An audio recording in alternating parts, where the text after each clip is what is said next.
Hey everyone, what's going on? It's Jeff here, and today I want to talk to you really quickly about optimizing your business, optimizing your processes, your procedures, your systems, everything.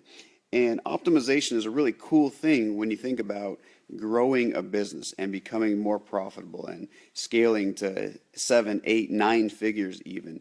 When you're first starting out, it's really easy to just focus on the next sale, the next sale, the next sale. And that's really, really important, obviously, when you're starting out. But when you're growing, all of a sudden you have teams and you have systems and you have processes and you have procedures and you have human resource issues and you have management issues, all of these things that happen, right? And unfortunately, the people that are primarily focused on optimizing the business and the bottom line are the CFOs, the accountants, and then the CEOs are a close second. The CEOs are generally the visionaries. The accountants are the ones that are, they have their feet in the ground and they don't have their heads up in the clouds. And so they're really focused on just making sure the company remains profitable. And unfortunately, when they do that, if you bow down to the bean counters, if you bow down to the accountants, then what's going to happen is you're going to lose that visionary drive of your business. You're going to lose what it is that makes you you, what makes your business unique. And you don't want to lose sight of that. So here is my take on optimizing your business. Yes, you need to remain profitable. Yes, you want to cut costs. You don't just want to spend money on things that are completely unnecessary. But instead, what you want to do is you want to focus on the customer experience every step of the way. So when you optimize every aspect, and optimization just means taking something and making it a little bit better, making it work a little bit better, making it work a little bit harder, making a system a little bit more productive, making your people more productive, making your sales process a little bit more productive, okay? So we're taking the same amount of resources and we're just making them better. And the reason it's important to focus on the customer when you're doing this is because if you take out an element from what you're doing for the customer, then you are starting to degrade that customer experience, starting to degrade the value the customer has. And a really good analogy is the chocolate bar manufacturing company. And I can't remember the name off the top of my head, but the story goes like this, that every single year, the CEO would come in and he'd say, okay, our profit margins are getting thinner. What can we do to cut our costs? We're selling $100 million of these chocolate bars, but for whatever reason, we're not selling any more and we're losing our margin. So what should we do? And so all the scientists and all the food engineers would go around, they look at it and say, okay, we have 35 ingredients in this chocolate bar. We can take out this one, and that'll cut our costs by 5%.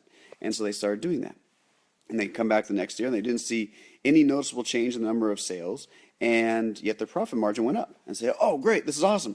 Let's go ahead and do that again. And so they took out another ingredient. And another year later, they look at it and say, oh, wow, our margin is actually getting better and our sales are not declining. And they were really, really excited about that. And then they did this a couple more years, and all of a sudden their sales started dropping precipitously. And they didn't understand what was happening. And so they're looking at it and they're like, okay, we just cut this last ingredient. Let's put that last ingredient back in. And a year later, sales are down even more. And of course, their margins are still okay, but their sales are down even further. And what was happening? Well, what happened was what we call incremental degradation. In other words, every little step in the process that you removed or that they removed, the ingredients they removed, was just tainting it a little bit. It wasn't really enough to notice it all at once. But as you do more and more of those, as you continually degrade your product or your customer service or your customer experience, then eventually people are like, this isn't the company that I first started working with. This isn't the product I first signed up for. This isn't the service that I originally asked for. And it took them a while to figure it out. And so as a result, you didn't lose your sales, you didn't lose your margin, you didn't lose ground right away. But after a while, it really did impact the business. And so when you start thinking about how you're going to grow your business, I want you to constantly think about the customer experience and continuously making it better. Always keep an eye on the money. Always keep an eye on the cash flow, right? But don't ever take your eye off of the customer experience. Instead, ask, how can we make the experience better and maybe charge more for it?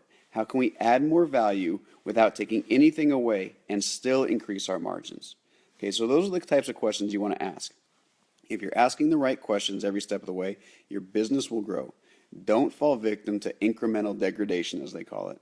Instead, play the game of how do we create the best and most loyal customer base ever, and you will win, I promise. All right, take care.